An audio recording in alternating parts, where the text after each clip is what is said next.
Yo en realidad soy experto en la sábana santa. De hecho, mi tesis doctoral la he escrito sobre ese tema. Y muchísima gente me decía, bueno, pero ¿y cuándo vas a hacer algo sobre la Virgen? Así que por eso estoy aquí con la tilma del indio Juan Diego. ¿Cómo sabemos estas cosas? Pues lo sabemos a través de los documentos históricos que nos hablan acerca de cómo se llevó a cabo la imagen. Hay un documento muy interesante, es un relato corto que se lo debemos a este señor que estamos viendo aquí venerando la imagen, el padre Juan González. Él era el secretario y el intérprete del primer obispo de México, Fray Juan de Zumárraga, que no sabía hablar náhuatl, que es el idioma que utilizaban los indígenas en el momento de la aparición. Sin embargo, hay un texto muchísimo más importante que además se ha convertido en uno de los elementos clave de la literatura mexicana, el Nicán Mopohuá. Ese texto se lo debemos a Antonio Valeriano, que era un indígena increíblemente culto. No solamente sabía hablar perfectamente castellano, sino que también hablaba latín, se convirtió en gobernador durante muchísimo tiempo y hay documentos que hablan de la valía que tenía este hombre. Él además escuchó en muchas ocasiones de boca del propio Juan Diego el relato, Juan Diego es el vidente, que os voy a contar a continuación. Y concluyó la redacción del Nicán Mopohuá en el año 1548, que fue el momento en el cual fallecieron Fray Juan de Zumárraga y el indio Juan Diego, el vidente de esta aparición. De hecho, quiero que os fijéis que en la parte superior de la primera página de este texto dice justamente esas dos palabras, Nicán Mopohuá, que en náhuatl significa aquí te cuento o aquí se cuenta. ¿Y qué es lo que se cuenta? Bueno, pues para poder contaros la historia de la aparición de la Virgen de Guadalupe nos vamos a ir de Barcelona a México y vamos a trasladarnos también en el tiempo, al 9 de diciembre del año 1531. Lógicamente, México como tal no existía. México es un estado moderno. En aquel momento se llamaba Tenochtitlán. Y resulta que el gran protagonista de esta historia es Cuauhtlatohuac. ¿Cómo se llama? Vale, otra vez, Cuauhtlatohuac. Precioso nombre. Ya saben que si quieren bautizar a un niño le ponen Cuauhtlatohuac. Tlato para los amigos. Pues bien, Cuauhtlatohuac quiere decir el que habla como águila. Era un indígena mexica, o sea, mesoamericano, que había nacido en el año 1474. Se había convertido y había sido bautizado con el nombre de Juan Diego. Juan Diego tenía 57 años en el momento de la aparición. Esto es un dato muy significativo porque a medida en que vaya avanzando la conferencia vamos a ir comprendiendo cómo es la mentalidad y sobre todo la cosmogonía y la religión de los aztecas, porque si no, no se va a entender qué mensaje trajo la Virgen a través de esta aparición. Por lo tanto, quedémonos con esto.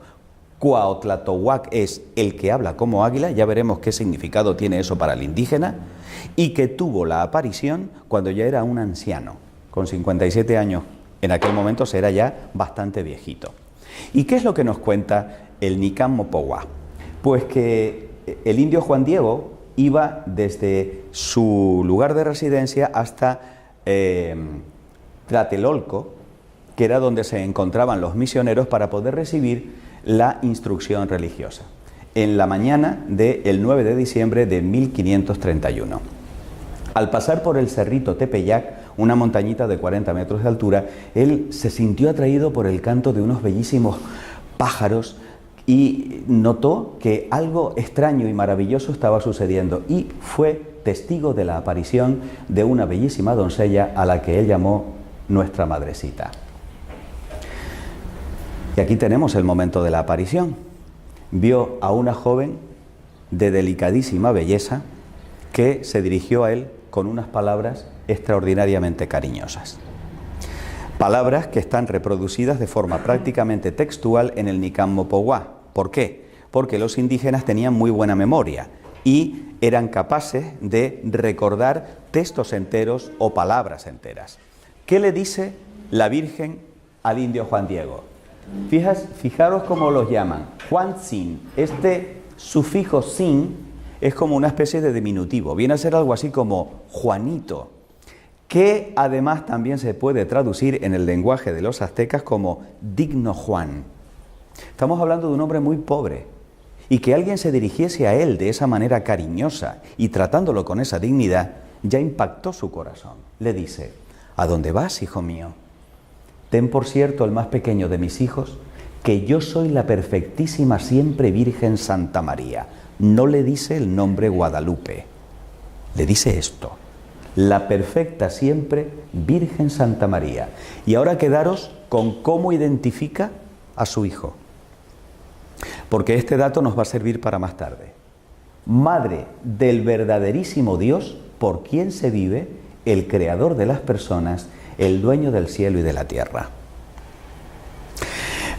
Ya sabéis que siempre en las apariciones la Virgen se aparece para algo, y esta no es una excepción. También hay un mensaje y hay una petición, y le dice: mucho deseo que aquí me levanten mi casita sagrada, en donde lo mostraré. ¿Lo mostraré a quién? A ese, al verdaderísimo Dios del que ella es madre. Lo daré a las gentes con todo mi amor personal, en mi mirada compasiva, en mi auxilio, en mi salvación. Porque yo en verdad soy vuestra madre compasiva, tuya y de todos los hombres que en esta tierra estáis. Porque allí escucharé su llanto, su tristeza, para remediar y para curar todas sus diferentes penas, sus miserias y dolores. Anda al palacio del obispo y le dirás cómo yo te envío, y ten por seguro que te lo pagaré. El indio Juan Diego se expresa en el Nican Mopowá de una forma verdaderamente encantadora. Yo os invito a que cuando no tengáis nada mejor que hacer, entréis en internet y descarguéis el Nican Mopowá, es fácilmente descargable en PDF, y leáis las palabras textuales con las que se dirige el indio Juan Diego a la Virgen, porque la trata, en eso es muy canario, de mi niña. Mi niña, ¿qué quieres, mi niña? ¿En qué puedo servirte, niña mía? Y a partir de ese momento él se refiere a la Virgen como mi niña del cielo. Es bellísima la historia. Bueno, por supuesto, Fray Juan de Zumárraga, el obispo, no lo cree. De tal manera que era un franciscano que prácticamente acababa de llegar a México. Era un hombre bondadoso y era también muy culto, pero se tenía que valer de el padre Juan González para poder hacer la traducción al náhuatl, ya que él todavía no hablaba esa lengua. Pues bien, sucede que el hecho de que llegara un indígena recién convertido diciendo que se le había aparecido la Virgen y que encima estaba pidiendo que se le construyera un templo en el llano, pues aquello estaba totalmente fuera de lugar para este hombre, y le dice: vale, Juan Diego, vente mañana que ya esto lo veremos en otro momento. Juan Diego, obediente, se va del palacio del obispo y vuelve otra vez al Tepeyac, en donde por segunda vez se encuentra con la niña celestial y le dice: ay, mi niña, manda a alguien más culto que yo no sé nada, yo soy un ignorante, yo soy un hombre de la tierra. A lo cual la Virgen le responde: escucha al más pequeño de mis hijos, ten por cierto que no son escasos mis servidores, mis mensajeros, pero es muy necesario que tú personalmente vayas, y mucho te ruego, hijo mío el menor, y con rigor te mando, que otra vez vayas mañana a ver al obispo, y de mi parte hazle saber mi voluntad. El indio Juan Diego se despide de ella y por supuesto queda que en efecto va a volver al día siguiente para poder insistir en el mensaje que tiene para Fray Juan de Zumárraga. En esa segunda entrevista con el obispo tampoco le cree, y entonces Fray Juan de Zumárraga, ya, como decimos en Tenerife, un poco mosqueado, le dice: bueno, dile a tu niña que te dé una señal para que así yo pueda creerla. Juan Diego no ve nada raro en esa petición, todo lo contrario, se pone muy contento porque dice: ay, qué bien, porque seguramente mi niña me va a dar la señal que me está pidiendo el obispo. Sin embargo, Fray Juan de Zumárraga ordena a dos sirvientes que sigan a Juan Diego, a ver qué hace, a dónde va, y si de verdad es cierta la historia. Juan Diego era un hombre que se conocía perfectamente a aquellos andurriales, y aunque él no sabemos si sabía que le estaban siguiendo, iba de una forma muy rápida y a pesar de ser un viejito, cogió camino y como que despistó a los sirvientes. Los sirvientes se cogieron un rebote y se lo tomaron muy mal. Y entonces volvieron otra vez a Fray Juan de Zumárraga y le empezaron a decir, mira, olvídate porque este es un cuentista. Esto lo que te está contando son mentiras, no le hagas caso, vete a saber qué es lo que quiere, etcétera, etcétera. Y empezaron a malmeter de Juan Diego con el obispo Fray Juan de Zumárraga. Pues bien, una tercera aparición en la cual le dice, mi niña del cielo, el obispo me pide una señal. Dame algo para que yo le pueda demostrar que en efecto estás aquí ante mí. Y entonces le dice la Virgen, bien está, hijo mío. A mí esto siempre me ha llamado la atención, ¿eh? La Virgen se somete a la voluntad del obispo. Ojo con esto. A mí me parece de una enorme trascendencia. La Virgen es fiel al proyecto de su hijo y no debemos olvidar de que la Iglesia es jerárquica. Y por tanto, si ella se somete a lo que es el mandato del obispo, ¿por qué no lo vamos también a hacer nosotros? Aunque el obispo no nos caiga bien o no comprendamos aquellas cosas que nos está pidiendo en un determinado momento. Pues dice, volverás aquí mañana para que le lleves al obispo la señal que te ha pedido. Con esto te creerá, y acerca de esto ya no dudará, ni de ti sospechará. Y sábete, hijo mío, que yo te pagaré tu cuidado y el trabajo y cansancio que por mí has emprendido. Palabras llenas de dulzura que llevan al éxtasis al indio Juan Diego. Sin embargo, ya sabéis que cuando el Señor nos manda una misión, el diablo siempre se pone a alborotar, lo cual es una gran señal, porque quiere decir que las cosas están conforme al Evangelio y que eso que el Señor nos ha mandado le va a hacer daño. ¿Y de qué manera intenta desbaratar los planes de la Virgen?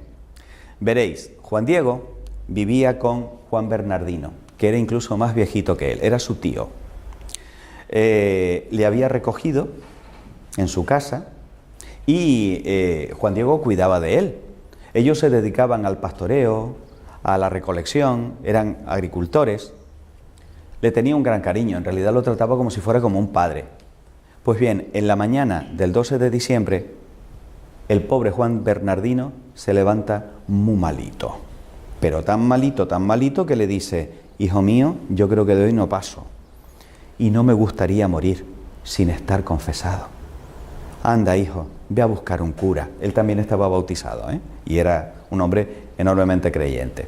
Entonces el pobre Juan Diego se encuentra con una dicotomía, una decisión que tomar. ¿Voy a donde está la niña del cielo o voy a cumplir con esta última voluntad de mi pobre tío antes de que se muera? ¿Sabéis lo que decide? Coger por otro camino. Dice, bueno, voy a conseguir al cura y luego ya vendré, que seguramente la niña me esperará. Sorpresa. La Virgen se hace la encontradiza y se le aparece en medio del camino y le dice, pero ¿a dónde vas, Juanito? ¿A dónde vas por aquí? Respuesta de Juan Diego, le dice, ¿cómo amaneciste hoy, niña mía? Porque se vio sorprendido por la Virgen y entonces por donde no estaba previsto que se fuera. Y le dice, ¿cómo tienes hoy tu cuerpecito? ¿Te duele algo? ¿Puedo hacer algo por ti? Es encantador el diálogo entre Juan Diego y la Virgen, ¿no? Y entonces le cuenta lo que sucede. Mi tío está muy enfermo, está a punto de morir. Deja que vaya a tu casita sagrada del Tlatelolco para que traiga a uno de tus sacerdotes, confiese a mi tío, pueda morir en paz y luego haré lo que tú me pidas. ¿Qué creéis que le responde la Virgen? Escucha, ponlo en tu corazón, hijo mío. Bellísimas palabras que nos recuerdan el Evangelio de San Lucas, que en varias ocasiones nos dice, la Virgen conservó esto y meditó esto en su corazón. Pues ella le dice lo mismo a Juan Diego. Que no es nada lo que te espantó, lo que te afligió, que no se perturbe tu rostro ni tu corazón. No temas esta enfermedad, ni ninguna otra cosa punzante, aflictiva. ¿No estoy aquí yo, que soy tu madre? ¿No estás bajo mi sombra y mi resguardo? ¿No soy la fuente de tu alegría? No estás en el hueco de mi manto, en el cruce de mis brazos. Son bellísimas las palabras. ¿Tienes necesidad de alguna otra cosa? Que ninguna cosa te aflija, te perturbe, que no te apriete con pena la enfermedad de tu tío, porque de ella no morirá por ahora. Ten por cierto que ya está bueno.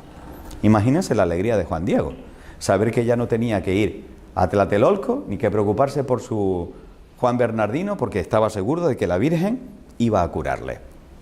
Y entonces la Virgen, no contenta con eso, le dice: anda, sube a lo alto del cerro en el que nos encontramos y tráeme de allí las flores que encuentres. Maravilla. Cuando Juan Diego sube a lo alto del Tepeyac, se encuentra con que de manera milagrosa la Virgen ha hecho florecer en pleno invierno mexicano rosas de Castilla. Flores completamente desconocidas en aquel lugar. ¿Y qué es lo que hace? Lleno de alegría, porque dice: bueno, con esto me creerá el obispo. Las recoge en el ayate o tilma, que es como una especie de ponchito que llevaba por encima. Las recoge, coge todas las que puede. Además, está embriagado con el olor y se da cuenta de que las flores desprenden una iridiscencia totalmente antinatural, pero que le llena de alegría y de gozo solamente viendo aquello. Y entonces se las lleva a la Virgen. ¿Sabes lo que hace la Virgen? Con todo su amor las toca y las coloca ella misma con sus manos y las acomoda dentro del ayate del indio Juan Diego. Y le dice: mi hijo menor, estas diversas flores son la prueba, la señal que llevarás al obispo. De mi parte le dirás que ve en ellas mi deseo y que por ello realice mi querer, mi voluntad. Y tú que eres mi mensajero, en ti absolutamente se deposita mi confianza. Y mucho te mando con rigor que nada más a solas, en la presencia del obispo, extiendas tu ayate y le enseñes lo que llevas. Y le contarás todo puntualmente. Le dirás que te mandé que subieras a la cumbre del cerrito a cortar flores, y cada cosa que viste y admiraste, para que puedas convencer al gobernante sacerdote, palabras textuales, para que luego ponga lo que está de su parte para que se levante mi templo que te he pedido. El indio Juan Diego sale corriendo. Le faltan tiempo para llegar al palacio del obispo. ¿Y qué es lo que se encuentra? Se encuentra con los sirvientes que le maltratan y que tratan de robarle el contenido que él llevaba atesorado en su corazón. Yo estoy seguro de que él hubiera dado la vida para evitar que alguien le hubiera quitado aquello, porque el mandato de la niña era que se lo tenía que mostrar al obispo. Por fin, después de mucho suplicar, llega un momento en el que él se sienta en la puerta y dice: no me moveré de aquí hasta que no vea al obispo. Le dejan pasar. Ellos también intuyen que hay algo especial en esa carga que trae Juan Diego. ¿Y qué es lo que sucede? Pues que el obispo le dice: bueno, si has traído esa señal de tu niña del cielo, muéstramela. El indio Juan Diego, siguiendo el mandato de la Virgen, le cuenta todo y en ese momento deja caer las rosas a los pies del obispo. De tal manera que no solamente aparecen las rosas, sino que aparece también grabada de manera milagrosa la imagen de la Virgen Santísima en el ayate del indio Juan Diego. Por supuesto, al obispo Fray Juan de Zumárraga no le queda la más absoluta duda de que, en efecto, el relato del indio es auténtico y se convierte en el primero de los que veneran la imagen de la Virgen de Guadalupe en su oratorio privado. Era imposible, cuando se hizo pública aquella noticia, acoger a tanta gente que iba a llegar hasta allí. Y ese es el motivo por el cual en una procesión fue trasladada a la iglesia, para que de esa manera todo el mundo pudiese también venerar la imagen de la Virgen. Estamos en la mañana del 12 de diciembre de 1531. Lo que acabamos de ver, por supuesto, es una recreación con unos actores, pero este es un cuadro que representa a Fray Juan de Zumárraga en el momento en el cual se aparece la Virgen de Guadalupe. Quiero que os quedéis, por favor, con esta cara de Fray Juan de Zumárraga, porque, repito, es otro dato que también nos va a servir más tarde cuando os muestre una cosa a medida en que os vaya explicando todo lo que se sabe sobre la tilma del indio Juan Diego, porque lo maravilloso es que la tilma la tenemos en la actualidad y se ha estudiado científicamente. Y por eso estoy yo aquí, para contaros las maravillas que hay con respecto a esta reliquia maravillosa. Simultáneamente, la Virgen Santísima se aparece a Juan Bernardino y efectivamente le cura de su enfermedad y le revela su nombre. Pero atención, porque aquí entramos en una parte muy importante de la conferencia, que es saber cuál es el verdadero nombre que revela la Virgen Santísima a Juan Bernardino. Para poder comprender esto es imprescindible que por un momento yo abra un paréntesis en la conferencia y os cuente algo sobre la mitología de los aztecas. Tened en cuenta que esto se produce 40 años después del descubrimiento de América por parte de Colón y 10 años después de la conquista de México por parte de Hernán Cortés y sus 500 soldados. O sea, prácticamente Europa acaba de descubrir a esta civilización. Era una gente, pues como cualquier otro pueblo. Se casaban, tenían sus hijos, cultivaban la tierra. Es importante que veáis en esta imagen la manera en la cual las mujeres casadas, desde el momento en el que ya contraían matrimonio, se colocaban el cabello. Porque eso era un signo para el azteca de que esa mujer era de un hombre.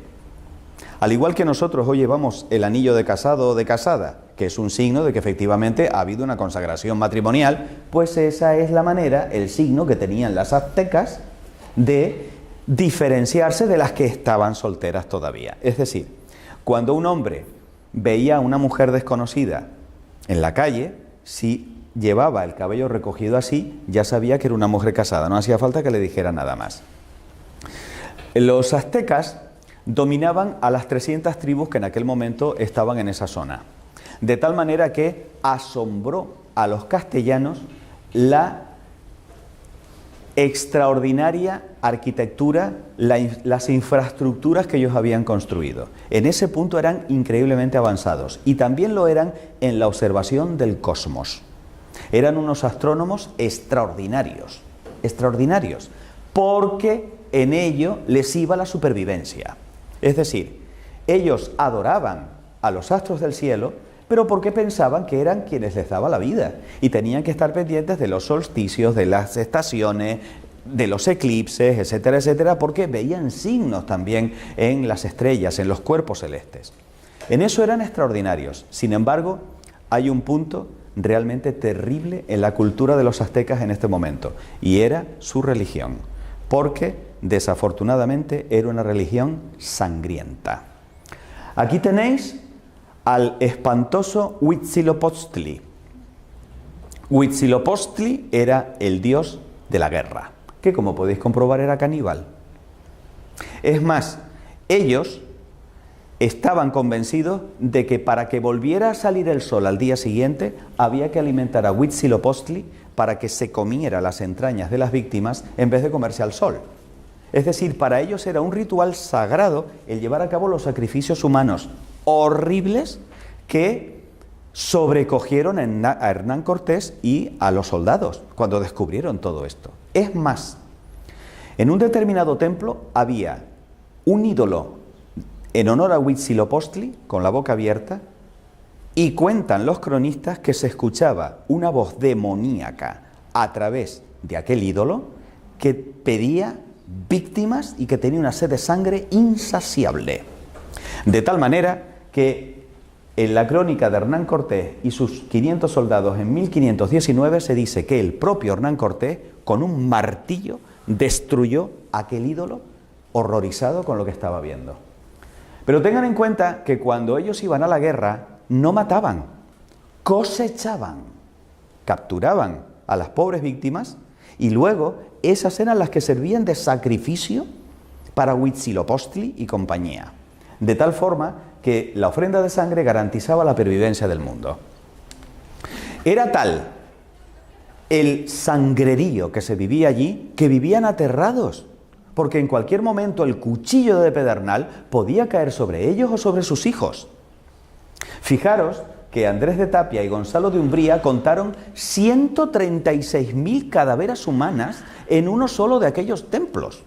Y se calcula que eran 100.000 víctimas cada año ofrecidas a Huitzilopochtli. Pero si os aterra Huitzilopochtli, agarraos ahora con la madre de Huitzilopochtli. Porque es esta abominación que tenéis aquí, Coatlicue. 2 serpientes que le salían de la cabeza, otras tantas de las manos, las garras que le salían de los pies. Coatlicue es la que tiene la falda de la serpiente, absolutamente satánica. Es más, sacrificaban a las madres embarazadas, les sacaban los fetitos, desecaban las cabezas cortadas de los fetitos y con los cráneos adornaban a la Coatlicue, le ponían los collarcitos a la Coatlicue. ¿Sabéis dónde tenía el templo Coatlicue? En el monte Tepeyac, justamente donde escoge la Virgen aparecerse. ¿Y sabéis cuál es el nombre que le revela la Virgen Santísima a Juan Bernardino? Ella es la Virgen Tecuatlazupe, la que aplasta a la serpiente. Yo no sé a ti, a mí esto me parece de una belleza indescriptible y de una sutileza de la Virgen alucinante. ¿Qué es lo que pasa? Que cuando le comunica el nombre Tecuatlazupe a los castellanos, ellos que todavía no entendían bien el náhuatl, ¿qué es lo que entienden? Tecuatlazupe de Guadalupe, la nuestra, la castellana, la que tenemos en Cáceres, pero ya me dirás tú qué tiene que ver la Virgen de Guadalupe con la que se conserva en Cáceres. Absolutamente nada. Es decir, la Virgen de Guadalupe es una errónea comprensión del nombre extraordinariamente significativo que revela la Virgen, porque es la que aplasta a la Coatlicue, a la serpiente sanguinaria madre de Huitzilopochtli. Pues bien, ¿cómo continúa la historia? Aquí llega el momento en que os tengo que hablar de Ometeotl. ¿De quién? Ometeotl, vale.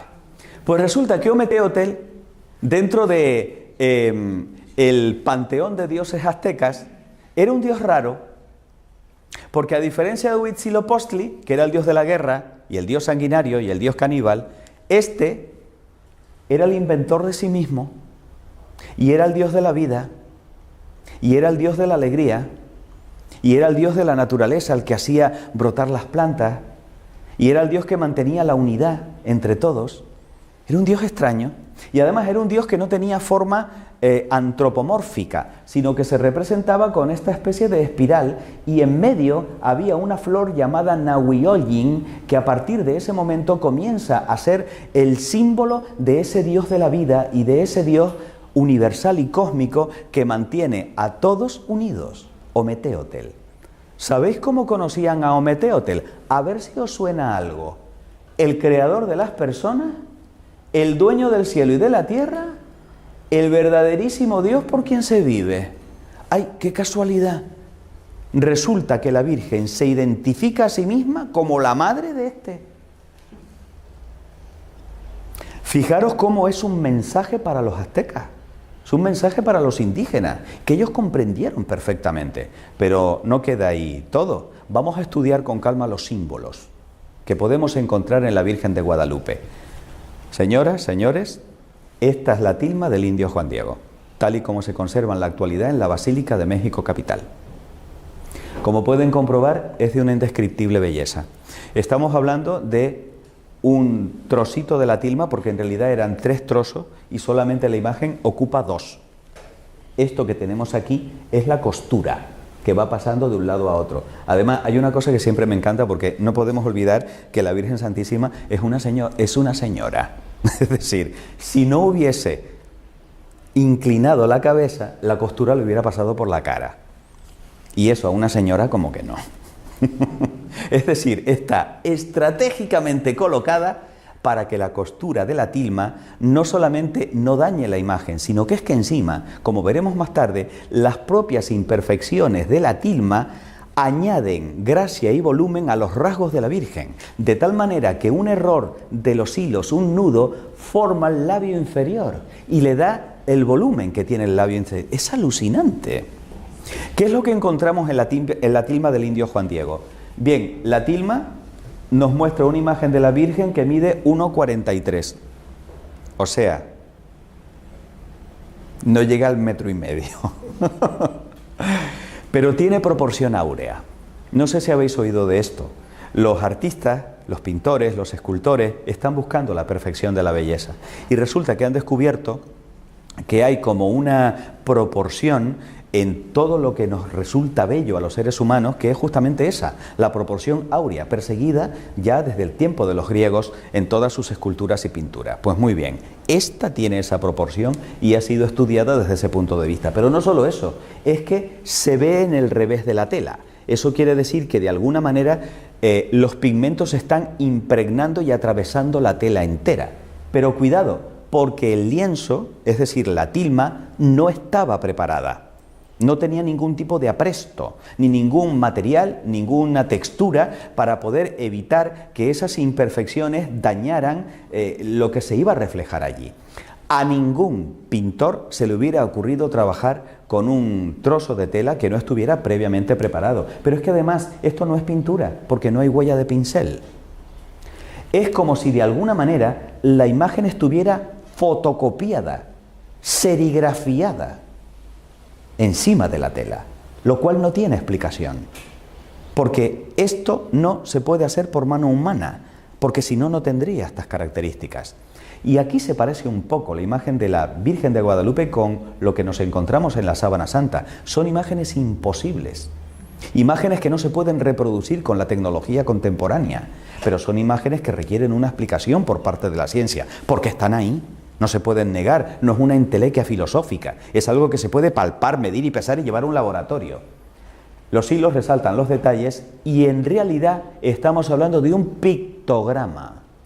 Los aztecas no escribían con letras, sino que utilizaban imágenes, algo así como los egipcios y los jeroglíficos. Pictogramas, es decir, dibujos que representan cosas. Vamos a ver qué es lo que representa detalladamente la imagen de la Virgen de Guadalupe. Por lo pronto, lleva el pelo suelto. ¿Qué quiere decir eso? No está casada, es virgen. Esta muchacha es virgen. Indiscutiblemente, cuando el indígena ve el pelo, dice, esta no está casada. No solo eso, sino que además lleva un broche de jade con la cruz dibujada. Daros cuenta de que el jade era una piedra semipreciosa que ellos pulían para hacer los espejos y la consideraban divina. ¿Por qué? Porque les mostraba la imagen, a ellos mismos, su imagen, la veían reflejada en el jade. Es más, al ver que el jade que lleva el broche tiene el mismo signo que ellos veían en los estandartes de los conquistadores y en las velas de los conquistadores, dicen, uy, cuidado, porque esta es de la misma religión de estos que vienen del otro lado del mar, a los cuales también nosotros consideramos dioses. Porque sabéis el tema de Hernán Cortés, ¿no? Ellos pensaban que eran dioses también, porque no los habían visto nunca con casco y con barba, que era justamente como representaban algunos de sus dioses. Por lo tanto, no tuvieron duda de que aquellos eran superpoderosos. Cuidado con esto, porque a veces se interpreta mal.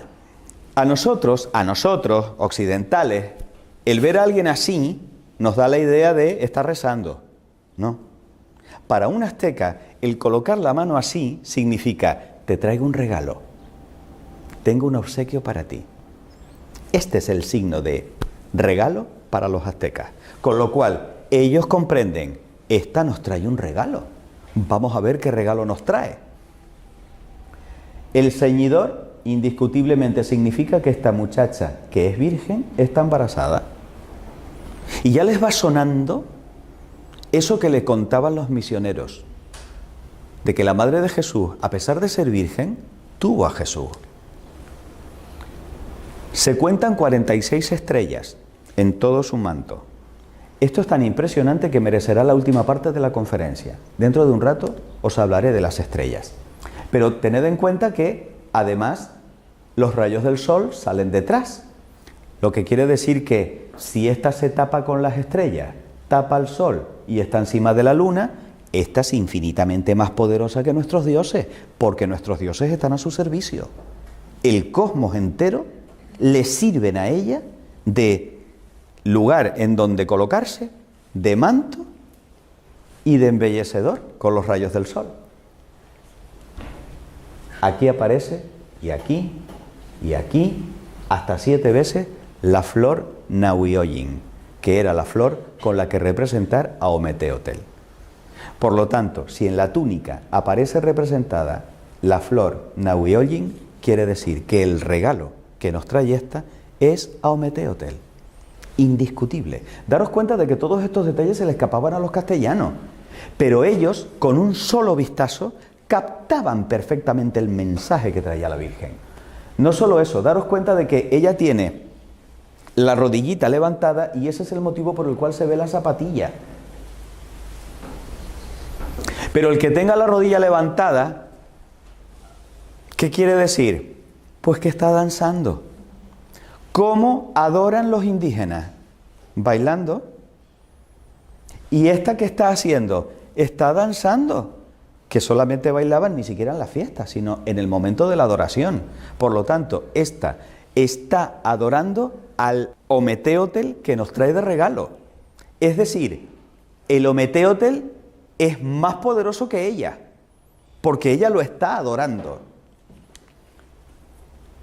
El color de la túnica es un color verde azulado, pero curiosamente era el color de la capa de Moctezuma, el emperador. Por lo tanto, el emperador era el único que tenía la autorización, la autoridad para poder vestir ese color. Era el color de los emperadores. Por lo tanto, si ésta se viste de ese color es porque es una emperatriz. No solo eso, sino que además nos encontramos con que está sobre la luna, como ya os he dicho. ¿Sabéis lo que significa México? El ombligo de la luna. Por lo tanto, ella viene a posarse sobre nuestra tierra. Ella viene también a bendecir el ombligo de la luna, México. Y por último, el angelito. Quiero que os fijéis que el angelito tiene cara de anciano y que además va vestido con la camisa que llevaban los convertidos, los indígenas convertidos. Pero no tiene alas de angelito, tiene alas de águila. Que habla como águila. Es Juan Diego. Es decir, nos está trayendo a la Virgen. Y fijaros que con una mano coge el cielo, representado en la túnica, en el manto, y con otro coge la tierra, que es la túnica.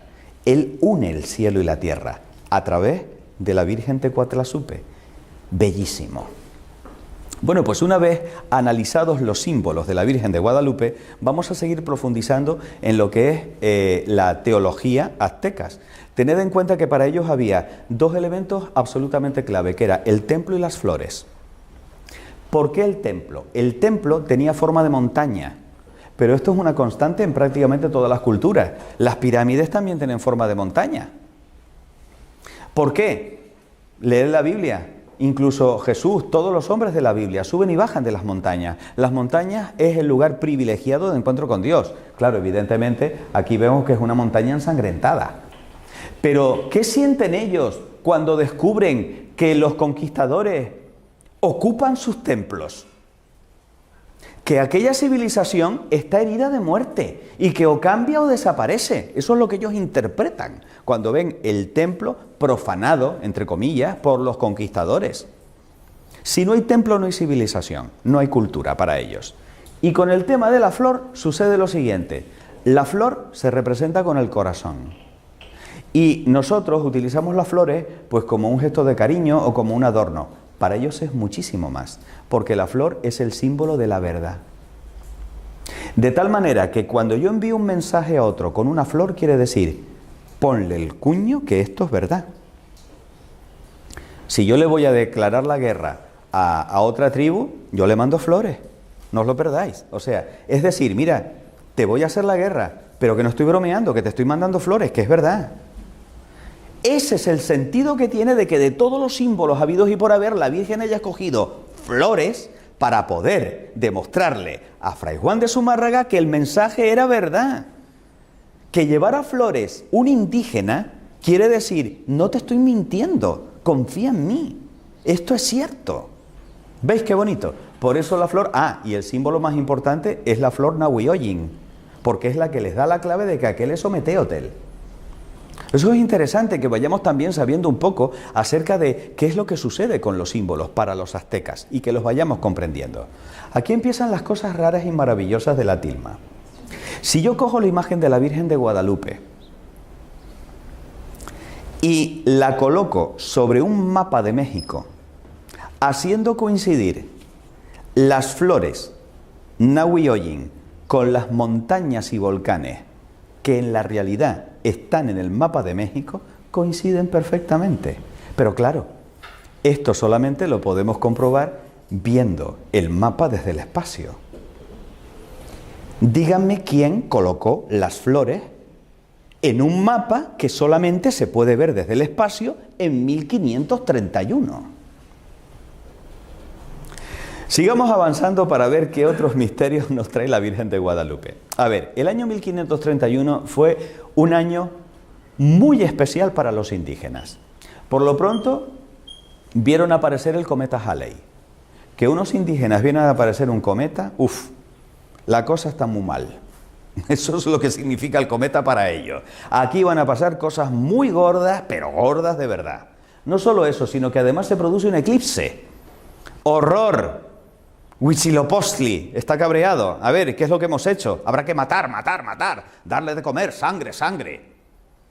No solo eso, sino que además el 12 de diciembre de 1531 era el solsticio de invierno. Y cuidado, porque aquí hubo un desfase, porque en realidad, según el calendario gregoriano, tendría que haberse producido el 22 de diciembre, no el día 12, pero es que en 1531 no estaba el calendario gregoriano, estaba el juliano. Y el calendario juliano es el 12 de diciembre, el día que escoge la Virgen para quedarse grabada en la tilma. El solsticio de invierno, ¿qué significa? Acaba la oscuridad y empieza la luz. Se acaba un periodo de oscuridad y ahora vamos a empezar con este sol que renace, con estos días que a partir de ahora van a empezar a ser más largos, a vivir de una manera diferente. Se produce un terremoto, tela. Eso significa que los pilares de la tierra se están conmoviendo. Se destruyen los templos y llega una epidemia de viruela para la cual los indígenas no tenían protección natural, no tenían los anticuerpos de la viruela y los empieza a matar. Y ellos dicen, vamos a ver, nos cargamos a 100.000 personas al año, alimentamos a Huitzilopochtli con toda la sangre que nos pide. Y resulta que ahora que no tenemos templo, que ya no hacemos sacrificio, el sol sigue saliendo, después del eclipse vuelve otra vez a haber luz, una de dos, o nuestros dioses eran mentiras o nosotros no hemos hecho la adoración correcta. ¿Veis lo que significa todo lo que pasó justamente en ese año? Pues bien, todo esto llevó, amigos y amigas, a que en la siguiente década 9 millones de indígenas se convirtieran al cristianismo. Los misioneros no daban abasto a hacer bautizos. ¿Por qué? Porque estaban abandonando una religión de muerte y de oscuridad para abrazar una religión de amor y de vida y de luz, que era la que traía la Tecuatlazupe. Por lo tanto, toda esa leyenda negra que hay sobre lo de la conquista y que se obligaba bajo pena de muerte a los indígenas y no sé cuánto, cuidadito, que hay que analizar bien los datos y que por suerte ahí tenemos la historia y los documentos históricos.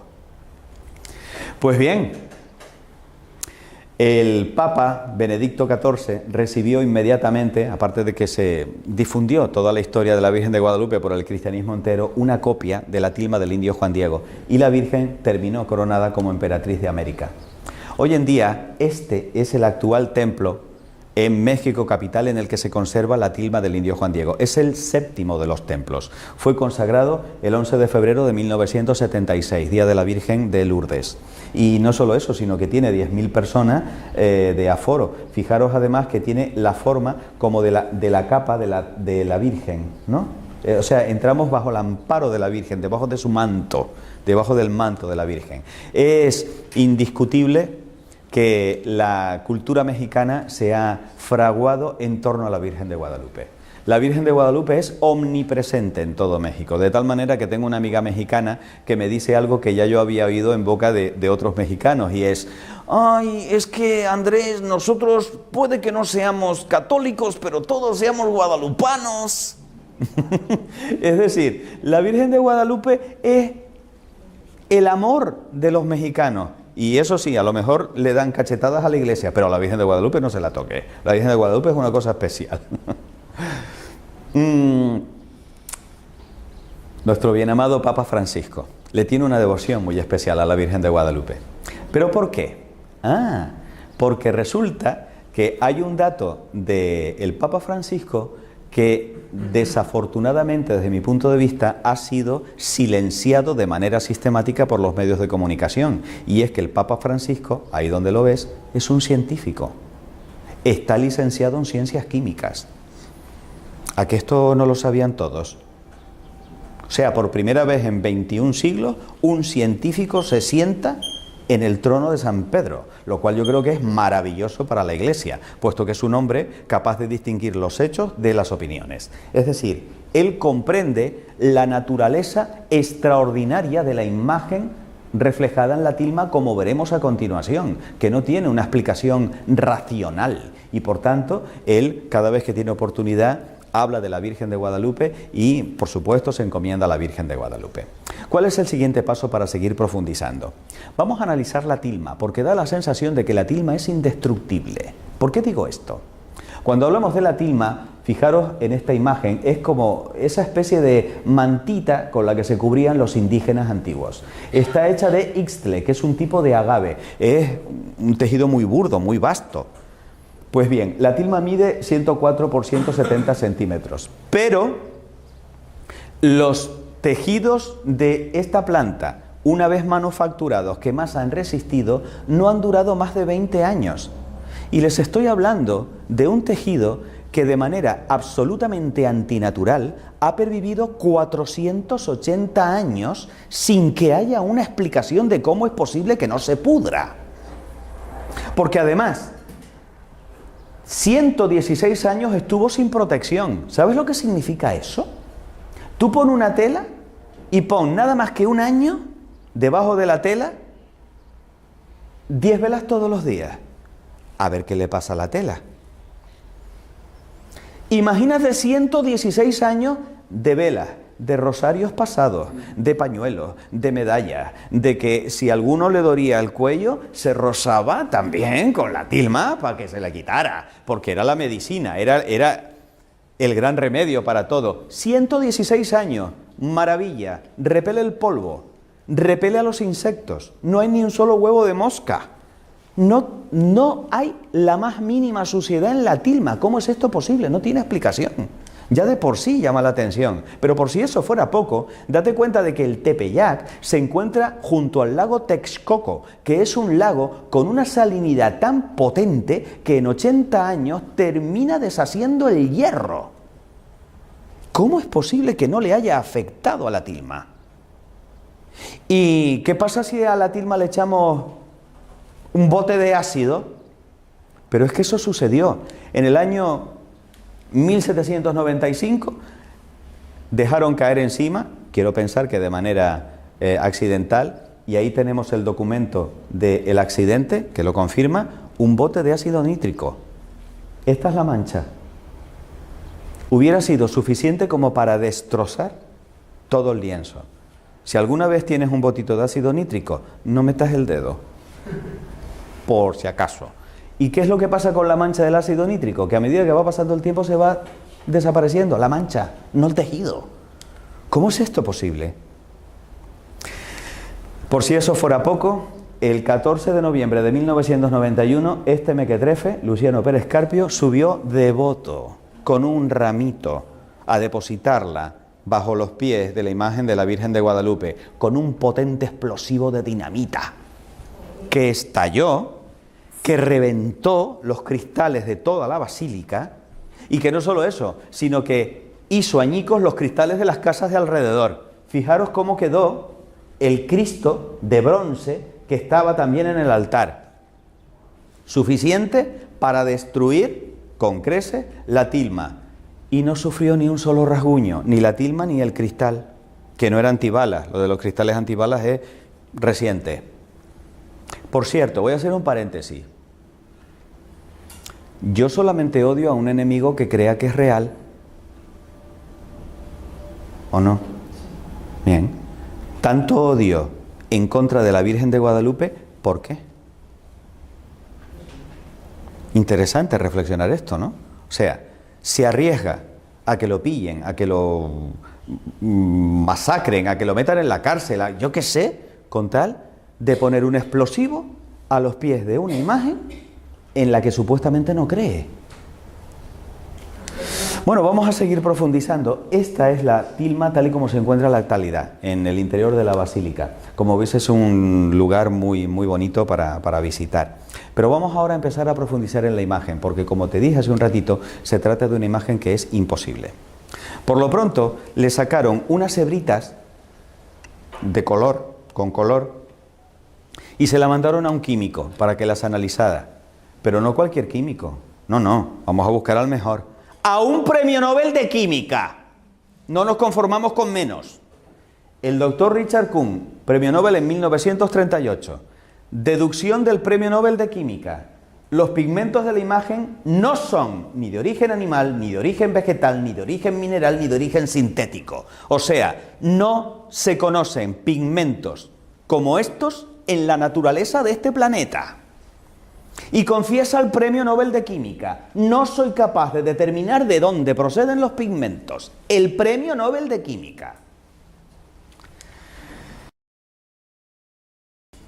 Los doctores Philip Callahan, biofísico de la Universidad de Kansas, y Jody Smith, catedrático de Filosofía de la Ciencia de la Universidad de Miami, sometieron a la imagen a luz ultravioleta y a imagen infrarroja, y descubrieron que la imagen ha sido retocada.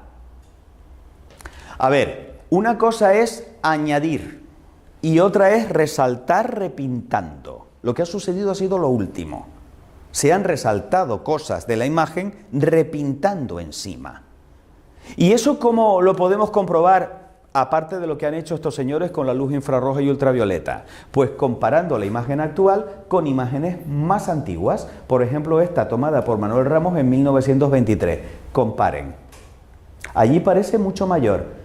Observen la dulzura y la belleza de la cara original. Le han colocado un colorete. Le han hecho una rinoplastia, porque le han hecho la nariz más chiquita. Le han puesto papada, porque la papada, aunque os parezca mentira, es un signo de belleza para los indígenas. ¿Qué le vas a hacer? No tienen por qué copiar nuestro canon de belleza. Pero es que, por suerte, no tocaron los ojos. ¿Por qué digo esto? Porque es aquí donde empieza la parte interesante. Bien, aquí tenéis lo que os contaba. Si ampliamos los labios, ved qué bonitos. Esto es un nudo que le da el resalte a los labios. Está estratégicamente colocada para utilizar los errores de la tela y hacerla más bonita todavía. Bien, ¿y qué nos revelan los ojos de la Virgen de Guadalupe? Aquí, repito, es donde viene lo interesante.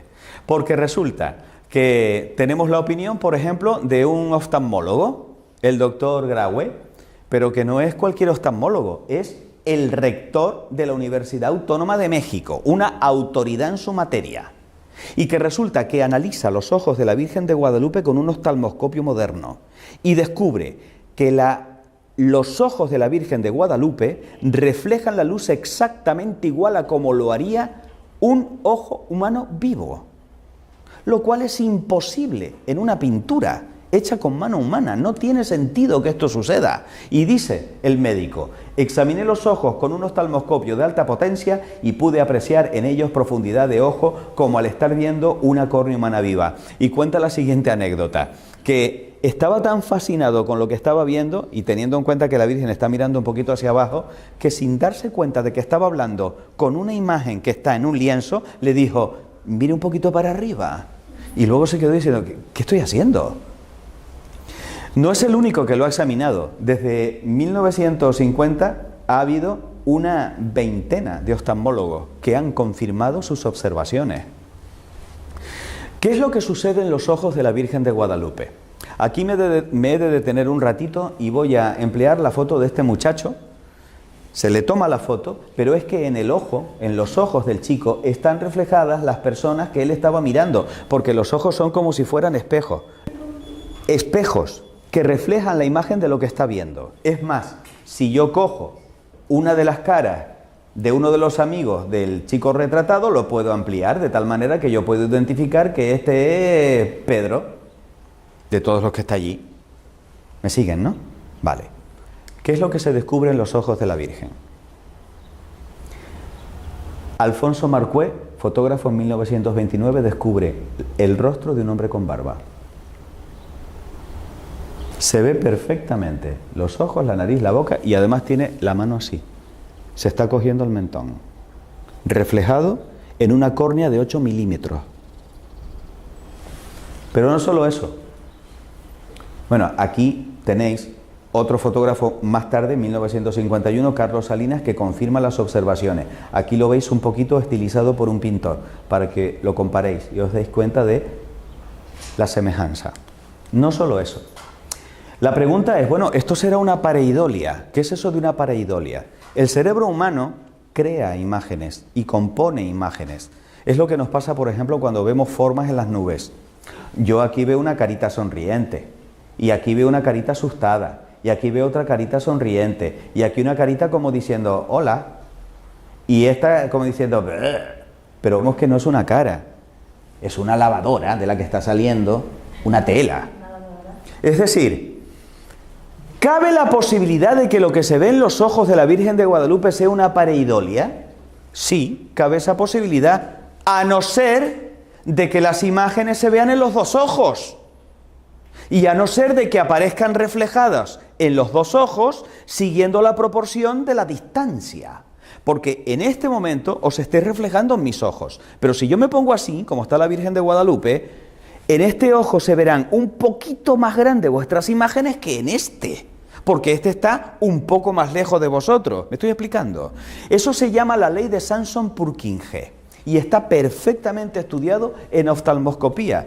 Pues sorprendeos, porque el doctor Rafael Torija, oftalmólogo, deduce que las imágenes aparecen reflejadas en ambos ojos y que respetan perfectamente las proporciones ópticas de Sanson-Purkinje. No es una pareidolia, son imágenes reales. Pero aquí es donde definitivamente tiran la toalla los incrédulos. Doctor José Aste Tonsman, ingeniero especialista de computación de la Universidad de Cornell, profesor de investigación operativa en la Universidad Iberoamericana de México. Descubre no una ni dos, 13 figuras en los ojos, diminutas, casi microscópicas. Para poder hacer eso, necesitó elaborar con un ordenador cuadrículas de 1 milímetro cuadrado en las córneas. 1600 cuadrículas de 15 por 15 micrones. Usando un microdensitómetro de precisión, las amplió 2500 veces y capta 200 tonos de gris frente a los 30 tonos que es capaz de captar el ojo humano. 13 figuras en unos ojos de 8 milímetros. Entre ellas, la de Fray Juan de Zumárraga. ¿Os acordáis del cuadro? Es el mismo cráneo. La de Fray Juan González, el intérprete que estaba a su lado. La del propio indio Juan Diego, que lo vemos aquí, con un gorro, desplegando la tilma, y uno dice, bueno, pero ¿cómo es posible que el indio Juan Diego llevara el gorro puesto delante del obispo? Dices, claro, es que tenía las manos cargadas, no se lo podía quitar. Un indígena sentado, con el pie levantado, se ve incluso hasta las argollas y la coleta que tiene. Todo esto lo podéis ver con precisión con las imágenes que están publicadas en el libro del doctor Tonsman. El ojo derecho y el ojo izquierdo. Veis que son las mismas figuras, pero respetando las leyes de Sanson-Purkinje. Y un grupo familiar para completar las 13 figuras. Es alucinante. ¿Cómo es posible que esto lo haya hecho un artista?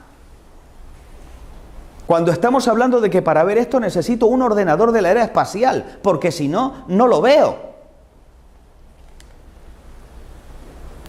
Hipótesis. Pero bueno, ¿cómo es posible que aparezca el indio Juan Diego con la tilma extendida si la Virgen lo estaba viendo? El doctor Tosman dice, sí, es que en el momento en el que se extiende la tilma, la Virgen estaba invisible delante de aquel grupo de personas y un instante después proyecta su imagen en la tilma.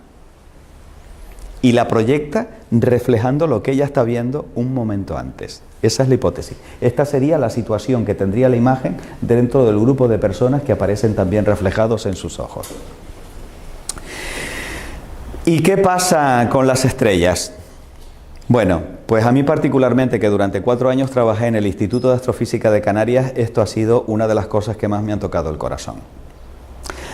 Las estrellas reflejan la posición exacta de las constelaciones del norte y del sur, visibles el 12 de diciembre de 1531, solsticio de invierno. No están puestas al azar, aunque parece que sí. Tienen un porqué y un para qué esas estrellas. Porque hay un mensaje para los indígenas, pero también hay un mensaje para nosotros, y lo hemos descubierto recientemente. Porque cuando yo hago coincidir las estrellas, no coinciden, a no ser que yo les dé la vuelta. Y si les doy la vuelta a las estrellas, resulta que con las estrellas que se ven yo puedo completar las constelaciones y colocar las estrellas que no se ven. Es decir, a la derecha está el hemisferio norte, a la izquierda está el hemisferio sur. ¿Y qué constelaciones se pueden ver? Pues como podéis ver aquí, esto es un estudio de los doctores Cantó y García de León, astrofísicos. Se pueden observar constelaciones como por ejemplo Ofiuco, en la zona de la capucha, Libra, ya bajando por el brazo, Escorpión, del cual solamente vemos unas cuantas estrellas, Lupus o lobo, que aparece en esta zona del costado, Sagitario, también aparece aquí, la Cruz del Sur se ve perfectamente en la parte inferior, Sirio, perdida en uno de los pliegues, el boyero en el otro lado, en su hombro derecho, la Osa Mayor aparece también representada, muy fácilmente identificable, la cabellera de Berenice, los lebreles. O sea, como veis, estamos hablando de algo que realmente sobrecoge. Pero estamos hablando además, cuidado, de una imagen, vamos a dar a la anterior, una imagen especial porque es una imagen especular anamórfica de las constelaciones vistas desde el espacio. Desde la Tierra no se ven así. Una imagen especular porque refleja, como si fuera un espejo, y anamórfica, y se ve perfectamente en esta imagen, veis que aquí hay una cara de un hombre barbudo, ¿no? Reflejada en este vaso que es como si fuera un espejo, pero esto es lo que está reflejando. O sea, es como si aquí estuviera la Virgen encima del espacio y reflejara en su manto las constelaciones que están alrededor. Eso es lo que quiere decir esto. Está situada en el espacio, en el momento en el que se cubre con estas constelaciones, que tienen significado para nosotros. Porque qué casualidad que la corona boreal no le viene a caer en el pecho o en las piernas, le cae en la frente. Es una reina. El boyero es el guardián, probablemente representa a San José, el que cuida de la Virgen y del niño. Virgo viene a caer justamente sobre el vientre, es madre, pero es virgen también. Cristo es el león de Judá, por eso aparece también la constelación de Leo. El auriga es el buen pastor dentro de las constelaciones. Asclepio, hijo de Apolo, que es lo que representa a Ofiuco, era capaz de devolver la vida a los muertos. El centauro, que es mitad hombre, mitad caballo, un ser con dos naturalezas, igual que Cristo. Dios y hombre. La Cruz del Sur, el Calvario, naturalmente. Hay una estrella en la constelación de Leo, que es Régulo, que representa al pequeño rey. Esta nos trae a un rey pequeñito. Y, maravilla, Sirio, en un pliegue como protegida, que en la lengua original se conoce con el nombre de Nasirene. Blanco y en botella.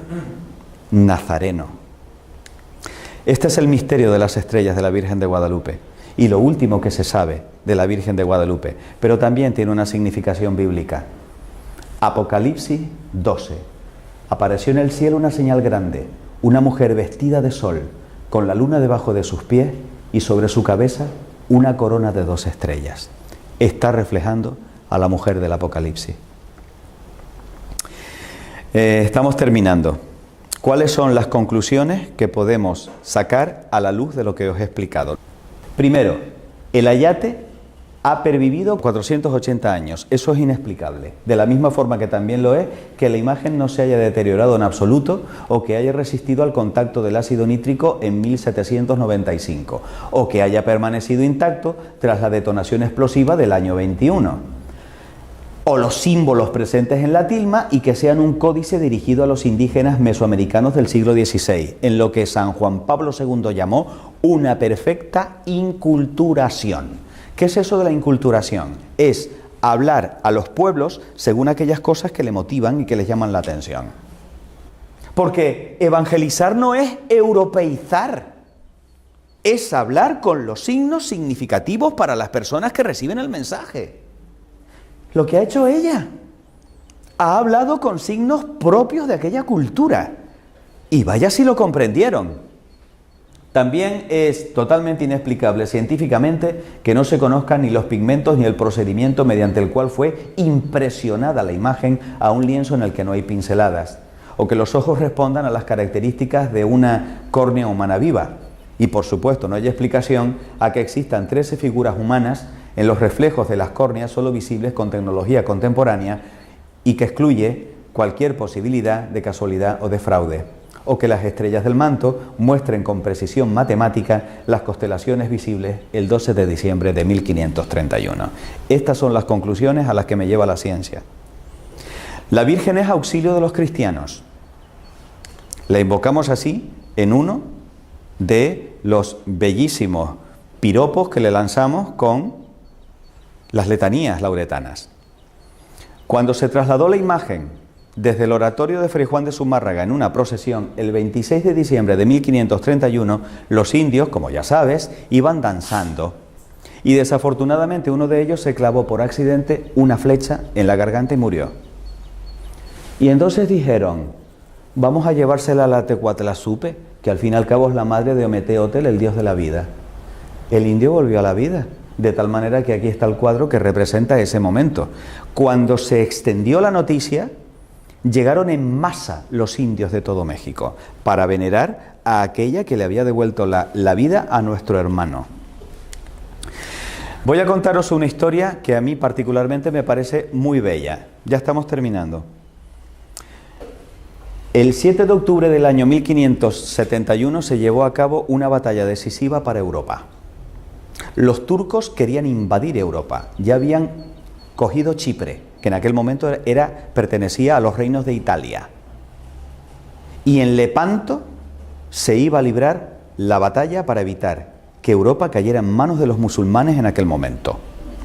Sabiendo eso, se lleva a cabo una Liga Santa, formada por el rey Felipe II, por el Papa y por Venecia, y lanzan la armada, pero la armada era infinitamente inferior que la increíble armada turca, una máquina de guerra perfectamente preparada para destruir al enemigo.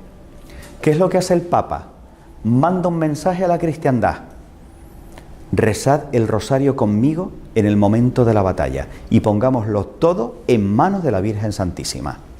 Andrea Doria, el almirante que iba al frente de una de las naves castellanas, de una de las naves de la Liga Santa, colocó en el estandarte la imagen de la Virgen de Guadalupe y de manera totalmente incomprensible empiezan los cristianos a ganar la batalla, a pesar de tener el viento en contra.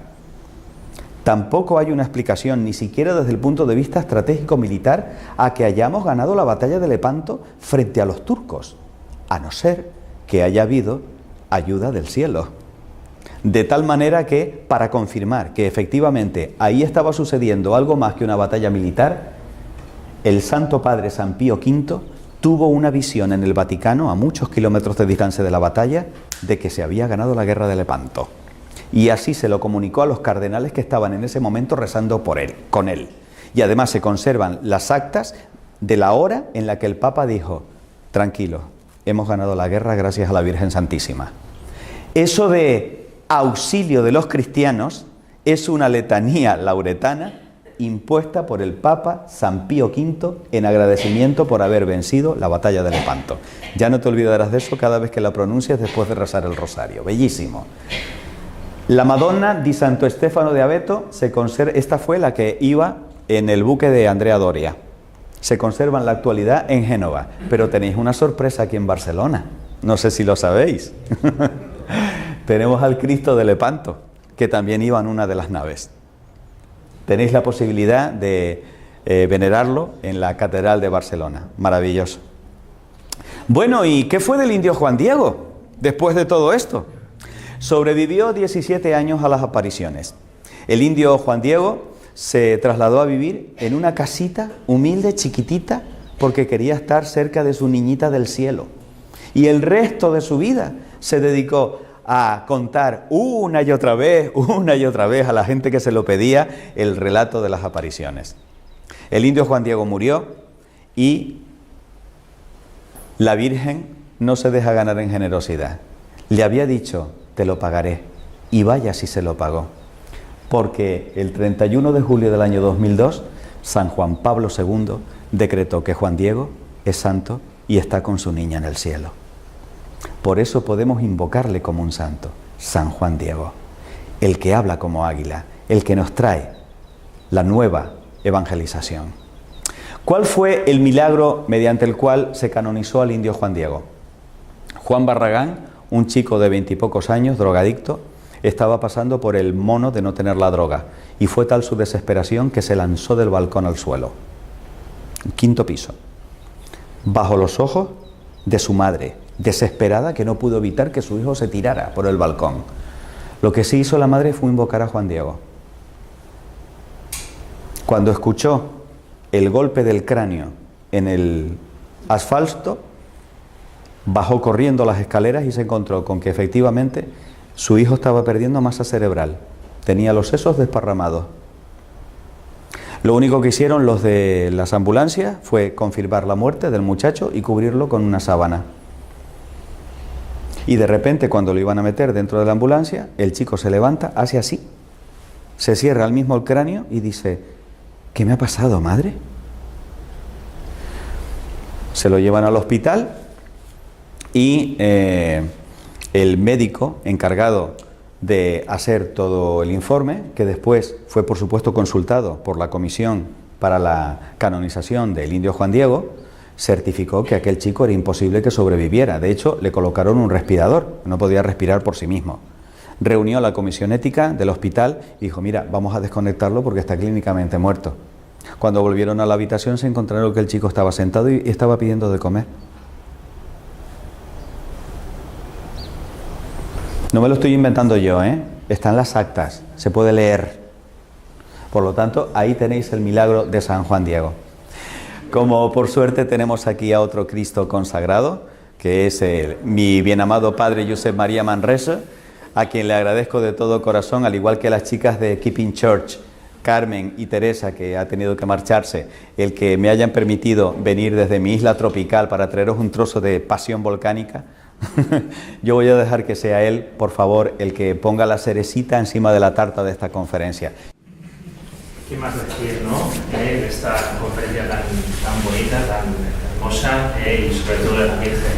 A mí siempre me impresionan aquellas palabras, ¿no? De la Virgen: no estoy yo aquí, que soy tu madre, y esto es lo que nos tenemos que llevar en nuestro corazón, ¿no?